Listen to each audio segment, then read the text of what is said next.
Excellent. Well, hello, everybody. Welcome to the Talk to Danielle podcast. I am your host, Danielle C. Baker. And before we get started, be sure to like, follow, and subscribe to whichever channel you're listening and watching from.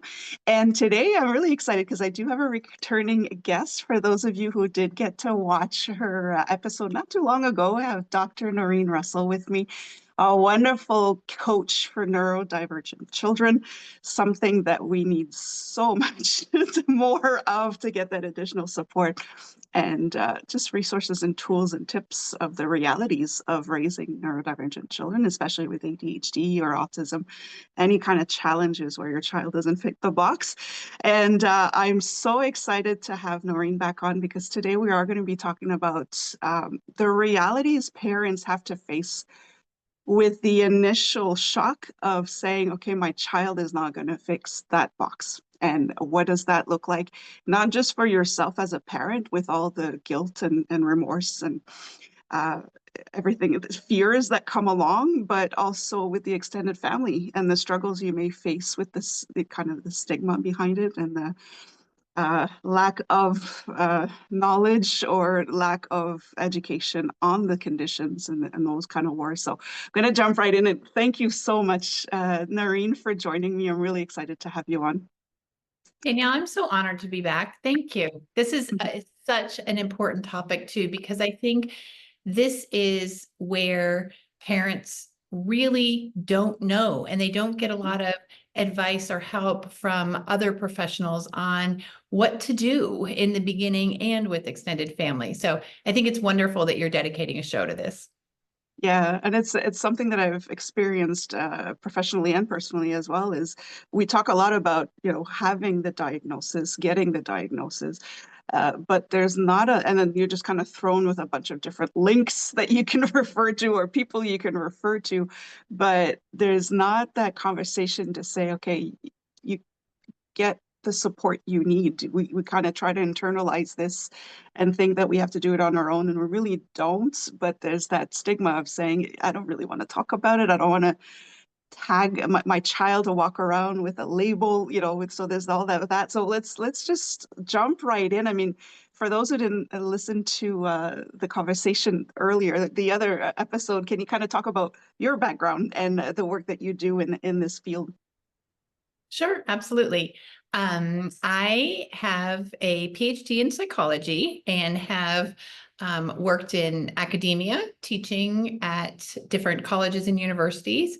I have been an executive director of a nonprofit dedicated to youth development, and currently, for the last 16 years, have been building a student and parent coaching practice. We primarily work with students who are neurodiverse, and they're quite bright. They have the potential to do well in school and in life, but they're missing some of those executive functioning skills, some of those life skills. And so what we do at Russell Coaching is help students build the executive functioning skills that they need to be successful. And we primarily work with middle school through college age students. We do also do some parent coaching, primarily again for parents who have children who have some kind of neurodevelopmental diagnoses, and they're generally at the beginning of receiving that diagnosis and figuring out where to go with the diagnosis. So that's what I do full time, is Russell Coaching, academic and ADHD coaching for students.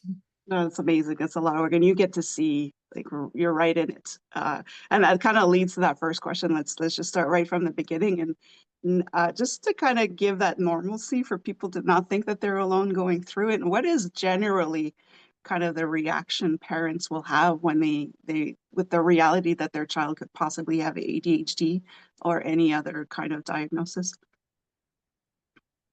I'm so glad we're starting here, because I think there is a missing message out there.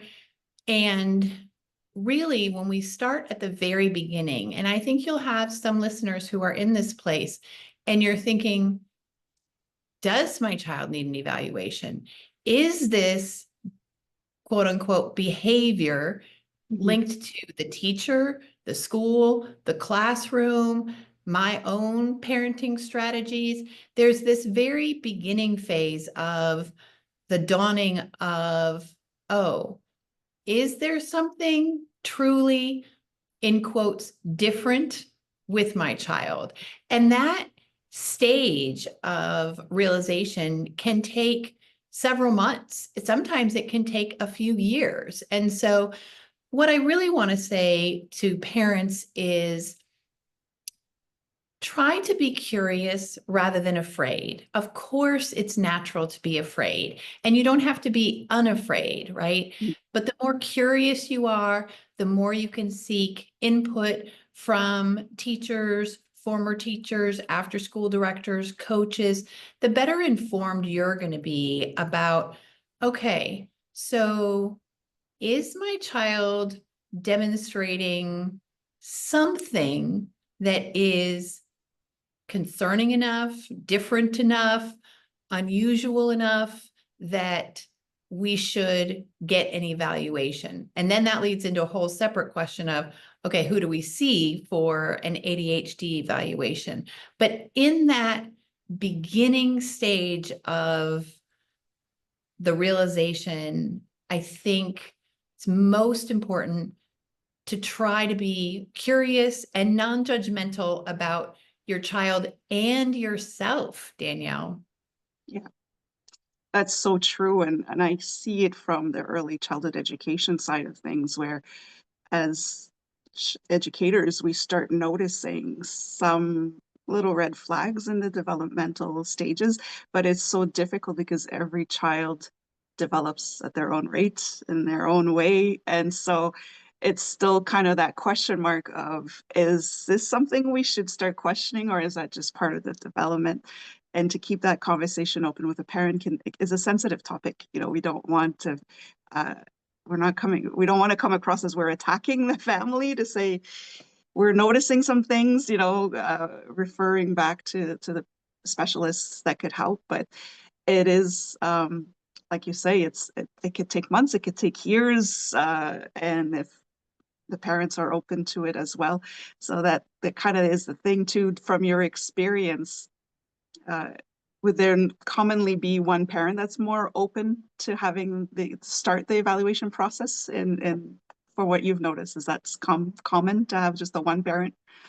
I think it's very common to have one parent who is um, more open to it or feels less judged by it. I want to quickly comment on something you said, because as parents are getting this information, and if they are called into a conference at school or they're getting feedback from a teacher, whether it's at the early childhood level or elementary or middle school, sometimes we have these old beliefs that are not really accurate most of the time, that, oh, school just wants them to behave. School wants them to fit in a box. The teacher just wants him on meds so her life is easier.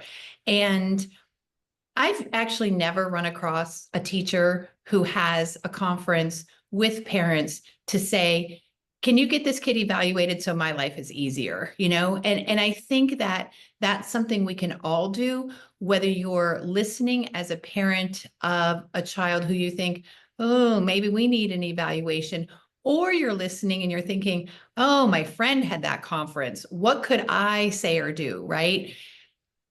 I think we really want to have a stronger message in the professional community. When teachers at any level give that feedback, they're doing it because they've seen hundreds of students over the years.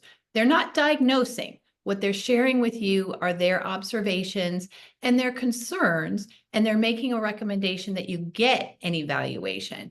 And so I really hope that anyone who's listening can, in their own mind, integrate that message. Teachers are doing this because they care and because they have a perspective that we never have as parents, right? They've seen hundreds of children and they know what are some signs that could be red flags. So I think that's really important to note. And then, yes, usually there's one parent who's a little more open to things.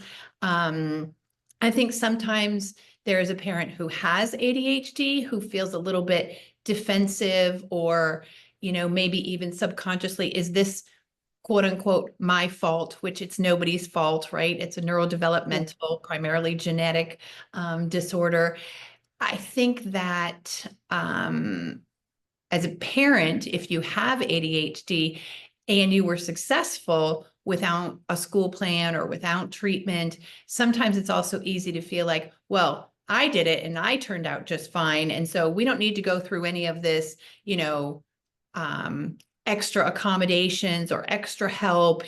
I'm doing just fine.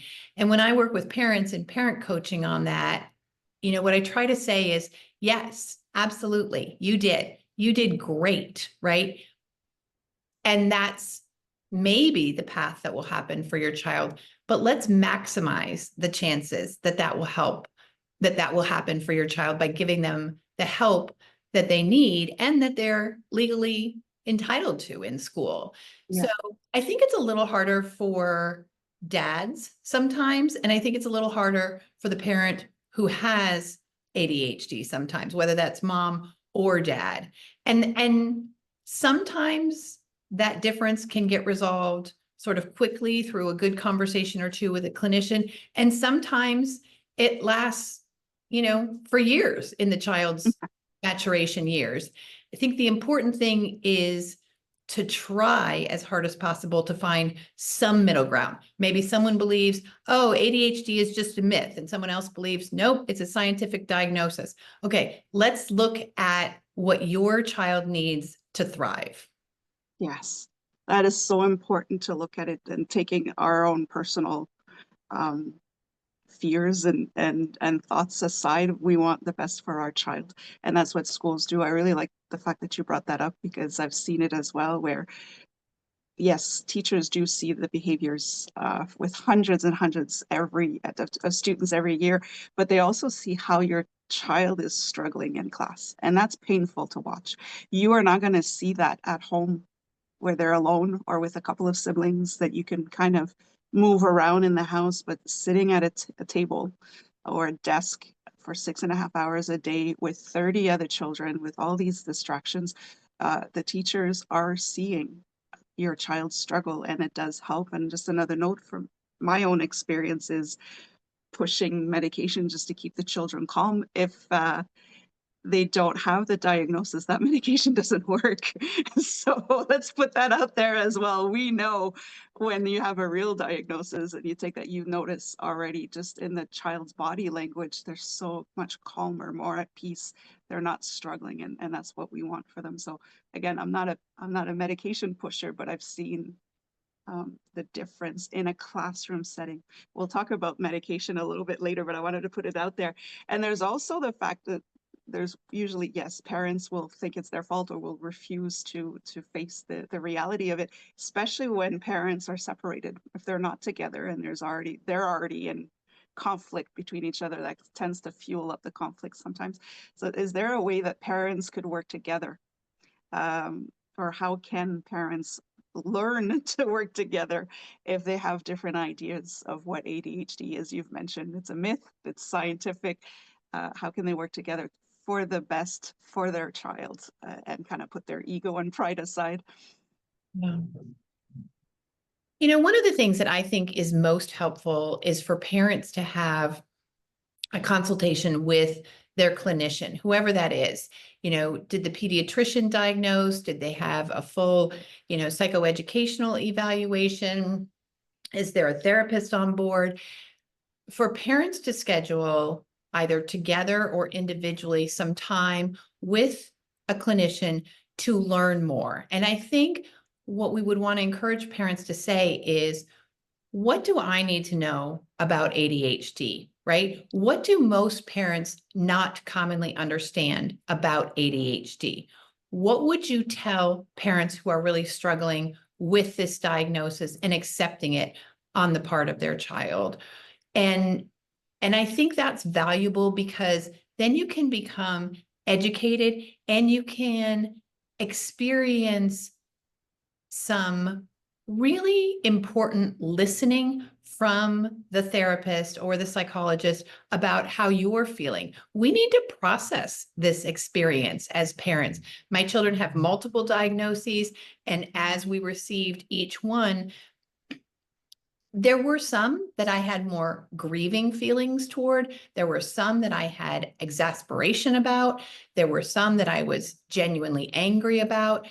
But I think that we are most able to move forward with scientifically based treatment and kind of removing it from that personal place of ego or pride or misinformation once we've processed our feelings. So my most important suggestion there is take some time to have someone listen to you and your feelings as a parent, and then provide you with up-to-date neurodevelopmental information about ADHD, because you know and I know that this is still referred to as a behavior disorder, which really leads people to think it's a behavior disorder. The child could control it if they wanted to. And as parents, we need to be much better informed about really what are the symptoms of ADHD and how do those manifest. So that's my perspective on what to do. And then if there's conflict, if the parents are separated, sometimes having those conversations individually, but then either parent can take the lead and say, okay, so let's take a look at what are the recommended treatments, not what do you believe, but what are the recommended treatments for ADHD and where do we want to go? And again, I think if this is a bone of contention between parents, have that conversation with the clinician who diagnosed or the clinician who's treating your child. We don't have to go this alone. Yes, that's so true. And that's the message I try to keep pushing is you don't have to go through this alone. And there is a lot of support that you can find. You just have to be open to it. And that's I think, one of the struggles. Um, I like, because I actually got that from you, and that's the term that I'm using now is symptoms, not behavior. The child is not showing behavior issues, they're showing symptoms of what they have. And so discipline is completely different. How do you handle the symptoms versus how do you handle a behavior? The strategies are not the same at all. If you have a child who's having an anaphylactic reaction, and can't breathe, you're not going to treat it as asthma, So it's the same for discipline when you start looking at it as this is the symptoms of their condition. This is the symptoms of what they have, for the ADHD, autism, whichever diagnosis you received, could be anxiety. What are the effective ways of discipline? Again, it wouldn't be discipline, it would kind of be your Parenting, I think. procedure. Yeah, it's like, exactly. So Yeah. what are the effective ways of handling ADHD? Let's say, because I think that's one of the most common ones that we get is for ADHD. Yeah. Right. And I think one common idea still culturally is kids with ADHD need more discipline. And this comes from seeing that they are impulsive, that they're not focusing where they should be. They're not getting their schoolwork done. They're not cleaning up their room. They're not remembering to put their shoes on. They're not remembering to unpack their lunch. They're impulsively poking their sister or their brother. They're throwing things.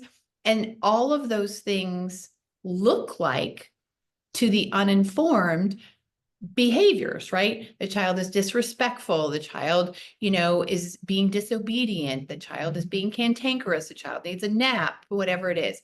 Once there is a scientific diagnosis of ADHD, then we need to put on a different set of glasses, right? We need to understand that these are not behavior choices that the child is making, but that they are symptoms of ADHD. And so while it is just as maddening and frustrating and annoying, even as a parent or any member of the extended family, I think what needs to happen is a shift from consequences-based parenting to strategy and skill-based parenting, right? So when we're dealing with a child who's needs to modify some behaviors. We know that praise and behavior modification is extremely effective, right? And we can use some of that with ADHD kids. Great job. Let's, really make them feel good about the fact that they got their homework done today, or they were able to, on the car ride home, keep their hands to themselves. But we also very much need to be teaching kids with ADHD skills and strategies. What do you do with your hands when you feel antsy? What can you actually do? Do you have a fidget toy? Can you sit on them? Can you press them on the desk? Can you hold onto your seatbelt when you're in the car, right? We need to understand that these are neurological symptoms of ADHD and quit saying, you need to stop doing that. You need to stop doing that. You need to try harder, right? We would never give that advice to a child who is having, an asthma attack or an anaphylactic, attack. We would say, oh, this is a medical problem that requires treatment. And so it's difficult, right? Because we don't always know, looking at the child, is that particular day and time and event directed by ADHD, or is that just kind of like an overtired 7-year-old or a adolescent 13-year-old? But you can never go wrong as a parent teaching strategies and skills for self-regulation. Yeah. You can go wrong with punishment. There's yes, there's a lot to that with the punishment. We can talk about that a little bit more, but I like that you mentioned that this is why it's so important to get the support and help that as much as you can, because you've mentioned that in our first episode together was you were having moments with your teenagers where you could actually stop and think, wait, that's not an ADHD related thing. That's a teenager thing. That's like a normal developmental stage of being a teenager. And so you're so caught up in the symptoms that you have to deal with on a daily that sometimes you're just like, wait a minute. And my child is just being a 7-year-old boy who needs to jump around a little bit. And so it's important to see that. And that's why disciplining does come. And it goes even further for me. And it kind of leads me to I want to get your take on that one because meltdowns, restraint, collapse, there's meltdowns and there's also shutdowns where your child completely disconnects or disassociates, which can be just as worrying. But what is your advice on parents handling stress when you're raising a child with ADHD or autism or any other type of neurodivergent Yeah. condition? I think it is so important for us as parents and adults to acknowledge this is really hard.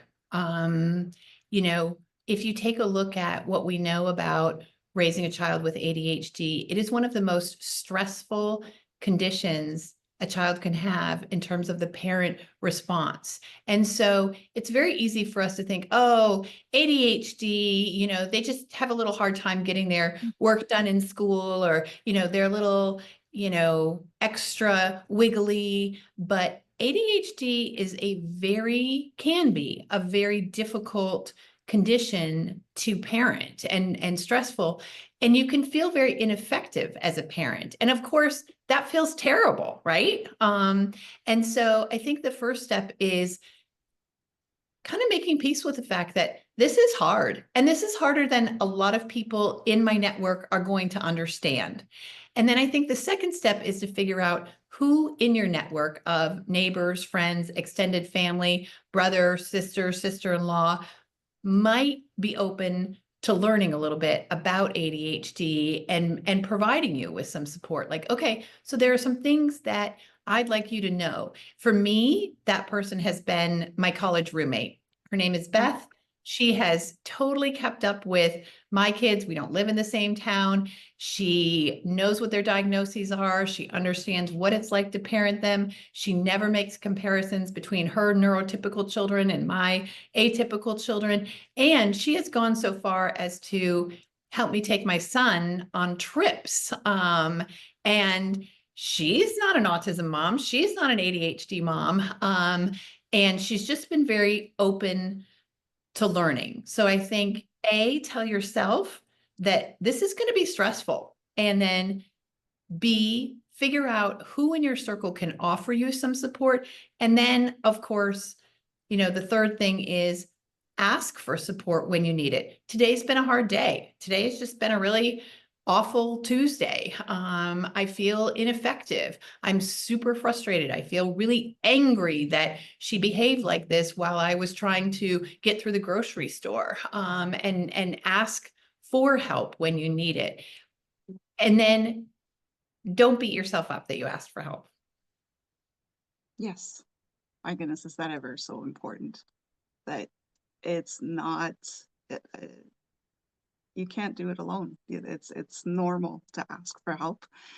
Even with parents with neurotypical children, they do need the help. You do need to take care of yourself so you can take care of your child as well. So it's so important. Yeah, you need to find that, at least that one person. I've worked with so many families who were afraid. They didn't want to go out.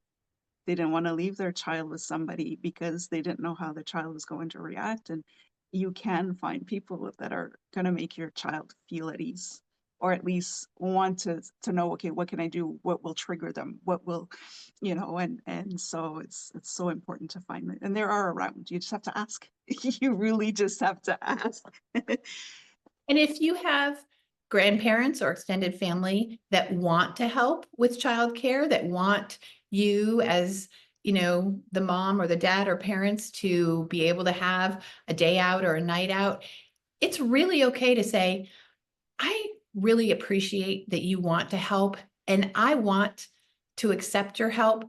And do you have maybe 15 or 20 minutes where we could really talk through where Mason or Mary is at right now with their ADHD? Because I want you to know what to expect and I want you to know what works for Mason or Mary or whoever it is, right? And so, this isn't the norm, right? The norm is, oh, grandparents, well, they've raised kids already. They can come over and watch the sweet grandkids and, everyone will have a great time and grandma will give them candy and, it's all good. But it's okay if it doesn't look like that. It's okay if you as a parent needs to say, listen, I want this to go smoothly. And I understand that we just have an extra dynamic here. And so could we spend some time talking about that?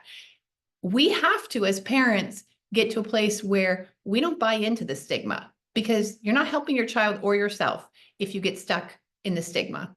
Yes, that's such a good point. I didn't think of it that way, but yes, to have that conversation too kind of puts it on the person who's offering to help to say, there's a difference here that we need to talk about. And you're setting your boundaries. We'll talk about the extended family and how to help educate them on that as well, because there's those who are going through it understand there's quite a difference of opinions and how you should raise your child and all of that. But before we get into it, I'd like to take it just a little step further into the teen years, where you've talked a little bit earlier, if disciplining or supporting the child is not handled properly. Um, and the punishments, if we can say, uh, can lead to some erratic behaviors or more aggressive behaviors in the teen years. And one of them is just to self-medicate. They're going through so much. They've gone through some trauma. We can, I can honestly say that in school and with other interactions, uh, and they just need to that feel, they feel that they need to numb themselves, and the impulsivity of their conditions can also lead to these um, bad habits. So, what is the best way parents can keep an open dialogue with their teens about ADHD and drugs and alcohol and any other bad habits? Because it can go into gambling, and it doesn't have to be, but it's still very negative effect on them. How can the parents keep that open dialogue with their teens? Yeah. This is so, so very important for parents to be aware of. And the first thing I want to say is this is one of the benefits of early evaluation and early treatment, because addressing this in the elementary school years and your child having an age appropriate understanding of ADHD and knowing how their brain works as they go from elementary to middle to high school is so much easier than getting an ADHD diagnosis at 16 or 17. So Parents who are thinking, do I need an evaluation? Is it just the teacher?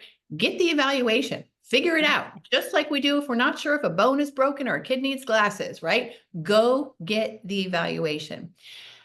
I think the other piece as we move into the actual teenage years is, again, times have changed. What professionals and experts recommend is open conversations with your teenager, as opposed to kind of laying down the law. You won't drink or smoke or vape or do anything like that as long as you're under my roof, right? Yeah. The opposite is not helpful either. Like, well, if they're doing it at home, that's fine. What we need to do for specifically our kids with ADHD is educate them about the effect of vaping, drugs, alcohol on their ADHD brain. Because not unsurprisingly, if they experiment with those things, they will find, oh, I do feel differently. Several years ago, I had a family whose son started vaping nicotine in school. And he had had a level of ADHD that was hard to get under control. And he said, it's not so much that I wanted to be vaping or that I was okay with vaping, but it finally was the first time that I felt like the edge was taken off and that I really could focus and get my work done. And I said to the parents, yes, of course, we don't want the solution to be vaping nicotine. And yes, we need to go back to the doctor and address that. But kudos to your son for recognizing that that's what he was going after and that that's how it was affecting his brain, right? And I think in large part, he was able to do that because his parents had always been very open about ADHD, what it feels like, what the symptoms are. And so just as if we have a child with diabetes, we would have some specific conversations about alcohol and diabetes and blood sugar, we need to do the same for our early adolescents, our middle adolescents, and our young adults around drugs and alcohol. This is how this could impact you as a person with ADHD. And then we know, of course, 2/3 of people with ADHD also have something else going on. So if you have a kid with ADHD and anxiety or depression and anxiety or autism, we have to really lay out what is that going to look like. And of course, if there's a family history of addiction, you need to lay that out. So I think having science-based conversations about how does the ADHD brain process drugs and alcohol? What is that likely to do for you? And then saying to your teenager, I do understand that there's a lot of experimentation out there. And if at some point you make the decision to experiment, please know that I would rather you talk to me about that than not. And yes, I might have my own feelings of anger or disappointment, but my primary job is going to be to help you figure out how to stay healthy, right?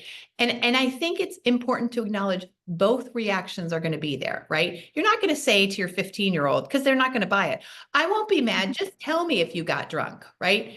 No, you can say, I might have some feelings about that, but my primary focus is going to be on helping you stay healthy and safe. And so I'm not going to let my feelings get in the way of that. I like that. I really like that approach. And also just to put the focus on the ADHD brain, because the teens are impressionable with their friends. They're really peer oriented. So if they watch their friends get drunk at a party, okay, but they will not have the same, that won't have the same effect on them as they will on themselves. So it's so important giving the facts as opposed to being a parent, but just to give them the bare facts. It also helps them later on when they're on their own, independent, and they can kind of remember that they won't react the same way as a neurotypical brain would. That's so important. And we have to talk with them about impulsivity, right? Impulsivity ramps up in all adolescents. And then you have a neurodevelopmental disorder where impulsivity is one of the 3 core symptoms. So at times you are going to experience really strong impulses, and that might be around drugs and alcohol. It might not be, but if it is, then we need to talk about how you can stay healthy and safe, because I don't want you impulsively having a 12-pack of beer the first time you have a beer, you know? Yeah. We have to talk about the impulsivity as part of the neurological makeup. And so I think that also helps parents to move out of the kind of crack down, emotionally driven parenting messages. Yeah. Yeah, that's so true. Yeah, because the emotions are not, it's not the thing that's gonna pop up when you're in that impulsive mode, and it's not that one sip, "Oh, it's just a sip." That's not just a sip for that one individual, or it's just a puff. It's not a puff for that one individual. That'll be, yeah, that will be their life for a while. So no, that's so important. So I just kind of thank you for sharing that, because I think it's very important. We spend a lot of time on the schooling and academic side of things, but there's that social side of things too that we kind of shy away from as topics that people don't necessarily want to talk about. We need to put it out there. Uh, I want to get back to the extended family, because I think that's one of the harshest realities, where those are the ones that you expect to be able to support you, and everybody has a wide range of opinions on the condition that are not necessarily science based. So how can parents handle that, especially when they express, grandma, grandpa, auntie, uncle, who start expressing their opinions on their child's condition, and they're not necessarily helpful or kind. So how could they handle that without causing Yeah. drama in the family?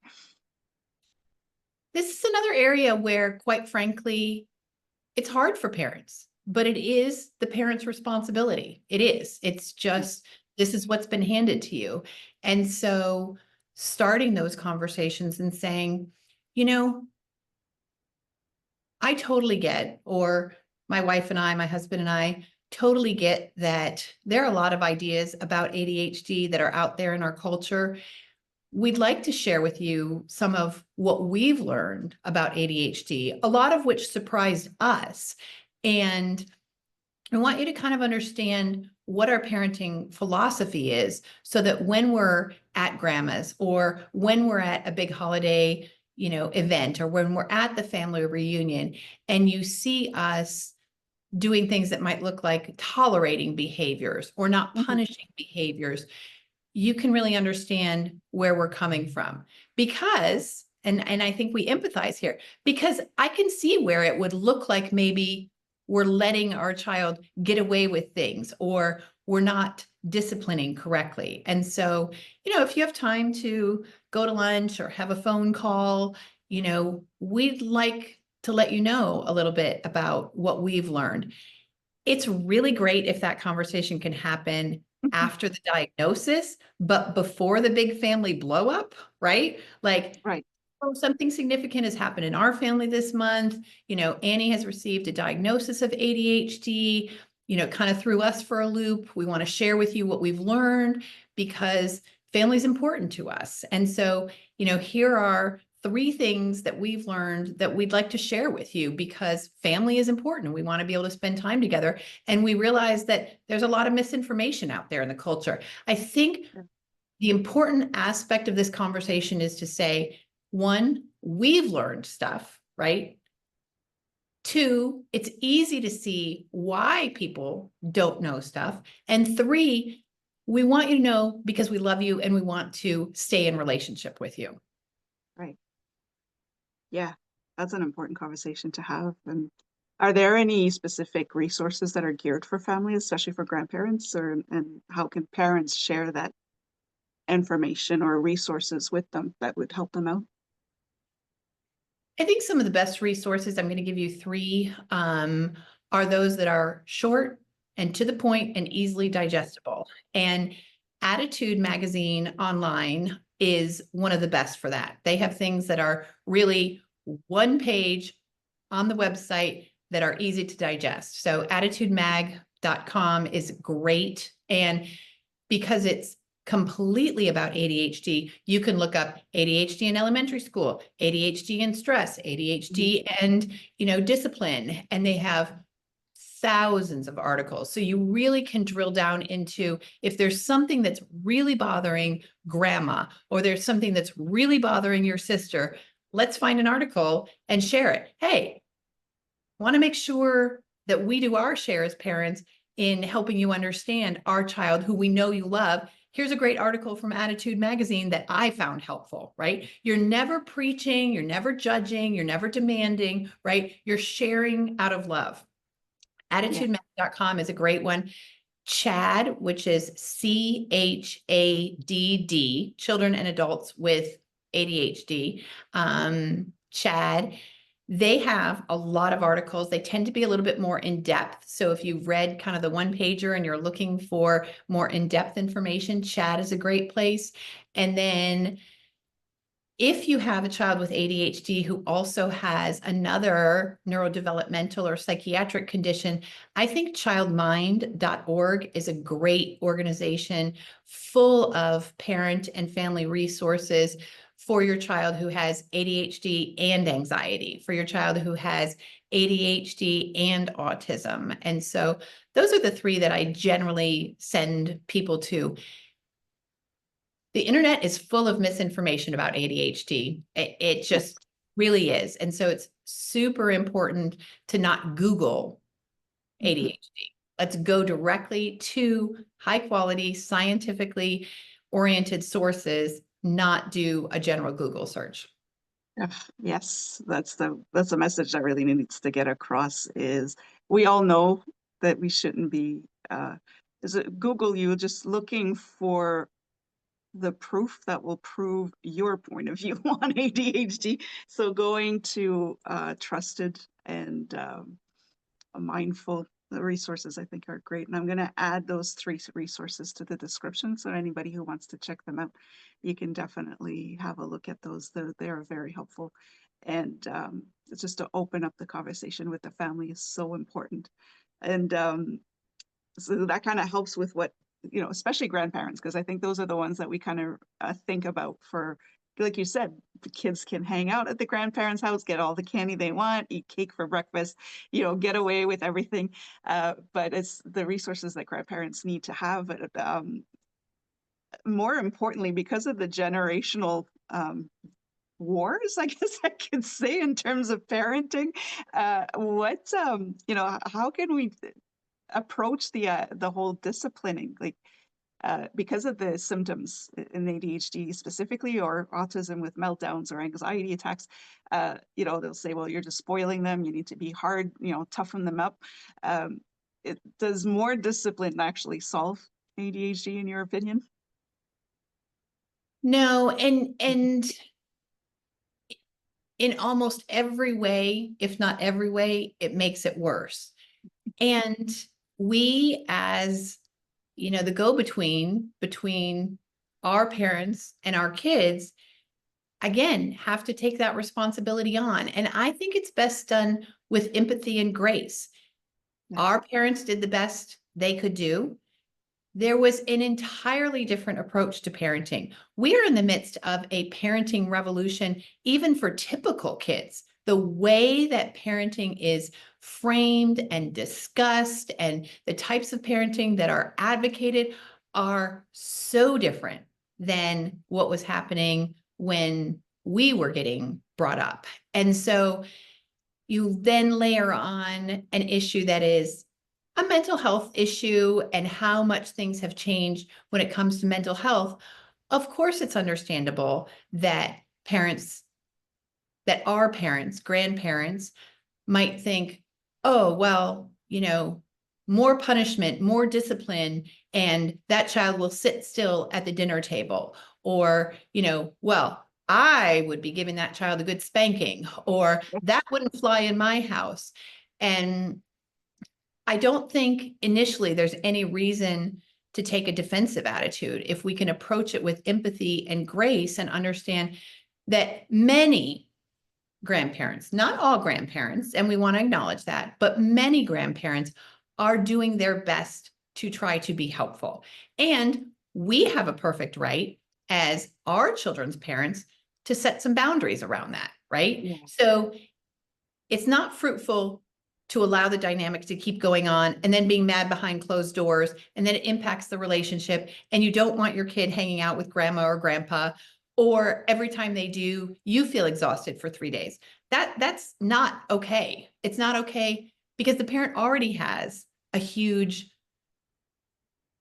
amount of work that comes from raising a child with ADHD. So, and I also don't think it's very fruitful to have those conversations in the moment, right? So if my son, Ethan, is having, a complete meltdown because he has both ADHD and autism, this is not the time to try to explain to my mom or dad, this is what's going on.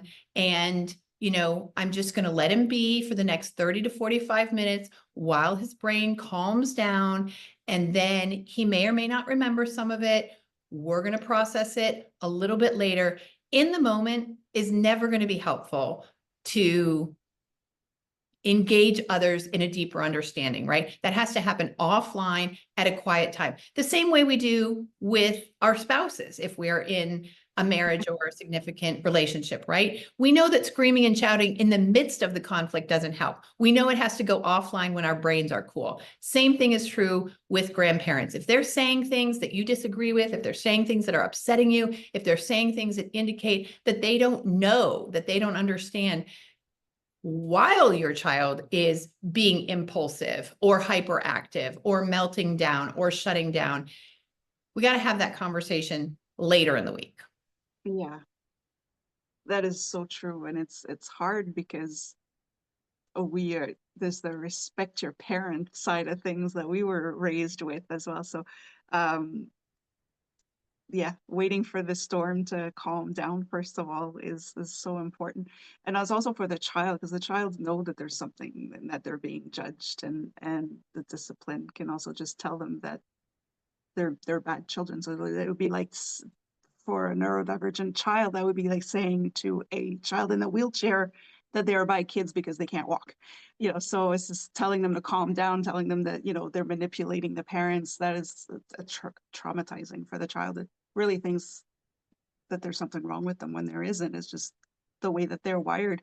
Um, you were talking about the big family blowout, and you were talking about setting those boundaries. What or how can parents set those boundaries, especially with the parents or uncles, aunties, if they feel unsupported or if they're actually seeing that it's doing damage to their child, or it's not a healthy relationship for their child? That can be tough to cut people out of your life. So how do you set those boundaries as easily as possible, or as less chaotic as possible? It is tough. It genuinely is tough. And I think that's why it's so important to have those initial conversations to invite people to come on board. And then sometimes, right, we need to set smaller, lower boundaries. No, actually, it's okay. I brought the chicken tenders and the white rice that he likes. So I'm going to allow him to eat this. I understand you've made a really beautiful holiday meal, and I appreciate that, and I'm going to enjoy it. But we are going to let, our son have the foods that he's comfortable with because we want him to be here and we want him to be participating in family. And now is not the time to fight the battle about food. We can also do things like set parameters on how long we stay. Understand that, you're having Christmas all day at your house. We're going to open presents at our house first, and then we're going to be able to come over for whatever it is, 30 minutes, an hour, 2 hours, right? We can figure out what works for our child and convey that ahead of time, right? We're going to be arriving late. We're going to be leaving early. We're going to allow him his headset. We're going to allow him to be listening to music. We're going to allow him to take a 15-minute break and have some TV time before dinner time, right? So there's all these kind of little boundaries that are really just setting up behavior expectations and supporting your child that can happen. If it gets to the point where family members are refusing to accept those boundaries or continuing to be disrespectful with their words, like, oh, she just thinks he has ADHD, or, well, his dad just lets him get away with everything because he has, in quotes, ADHD, right? Then I think we have to talk more about how do we limit our time and the child's time with that family member. And that's okay. If people are not able to be part of our healthy support circle, you can take a break for a while. You can take a break for a short while, a long while. You can take a break until that person, is able to meet you and support Yeah. you.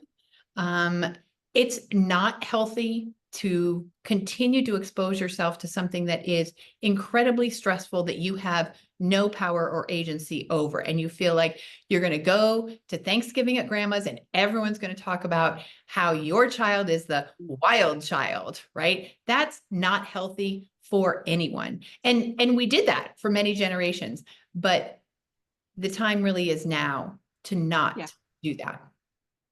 No, it's so important. And you're right to set that boundary of time because we could stay longer, but then we'll have a meltdown. And now everybody's going to say that the child ruined the holidays. Well, why don't we just take him home before we get there? It's just, you Right. know, it kind of works that better that way. So, and I think it's so important because it's teaching your child how they can set boundaries in their future relationships, whether they're business relationships or personal relationships, friendships, when they're on their own, they'll be able to, because then, when you've grown up being told that there's something wrong with you, um, the people pleasing part, the masking, it gets higher and higher. So to be able to set those healthy boundaries for yourself so you don't drain yourself as an adult, I think it's also very important. It's a lot to take it. I could talk to you about this all day, but it gives us a really great overview of the realities that parents, children with ADHD or any neurodivergent child could go through, and to have that conversation so that the parents who are going through it realize that they're not alone, that they're heard, that there is a support system out there. May not be the one that they expected, but there are a lot of people that are even strangers will be willing to help you more than who you thought was going to be there for you. So um, ask for that help, take care of yourself, and set those boundaries. You know what works for you and your child, and the right people in your life will respect those boundaries and those conditions. So thank you so much for sharing your wisdom and your expertise on this. And I will add those resources on there. And how can people reach you? Because you do this, this is your practice.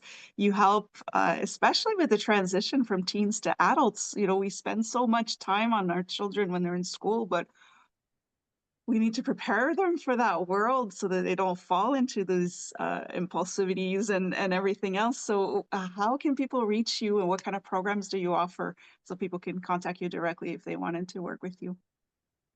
Danielle, first of all, thank you for having me back on the podcast. You are addressing such important topics, and it's really just my pleasure and my honor to come on and have conversations with you and talk about how can parents think about ADHD and how can they think about ditching the stigma and adopting a proactive advocacy approach. So thank you for having me on. Thank you. And for those who are listening who think, oh, well, we might be able to use some of that help. We can be found at russellcoaching.com. We do offer student coaching for students from middle school through college. It may or may not surprise some of your listeners to know that half of first-year college students are not successful. Yeah. And so when we have all these supports in place in high school, and then we think, okay, we're going to send them off to college and let's see if they can do it. Mhm. Let's send them off to college first year with some supports, some scaffolding, and then think about how do we dial that down. So that's Yeah. one of the areas of specialization we have at Russell Coaching, is helping students make that transition from middle school to high school, and then from high school to young adulthood, whether that's college or the full-time work world. So once you go to russellcoaching.com, you'll be able to follow us on socials. You'll be able to take a look at the podcasts that I have been a guest on, as well as the podcast that I host. And hopefully we can be a resource for families who are looking for information. There's an place to sign up for a complimentary call with me directly on our website, and happy to do that with any of your listeners. That's amazing. Thank you so much. And again, I just appreciate you coming on and sharing this information because it's important to have a variety of different resources, and you have so a wealth of it. So I really appreciate you coming on, and I know I'm going to have you on again. There's so many other topics we could talk about on this. So I'm looking forward to having you on again. Thank you. Thank you. For everybody watching, don't forget to go and check Dr. Russell's website. It's russellcoaching.com. And don't forget to look in the description for those great resources that she's given us. And don't forget to follow her as well. And don't forget to like, follow, and subscribe to whichever channel you're listening or watching from. And until next time, stay safe, stay awesome, and we'll talk soon.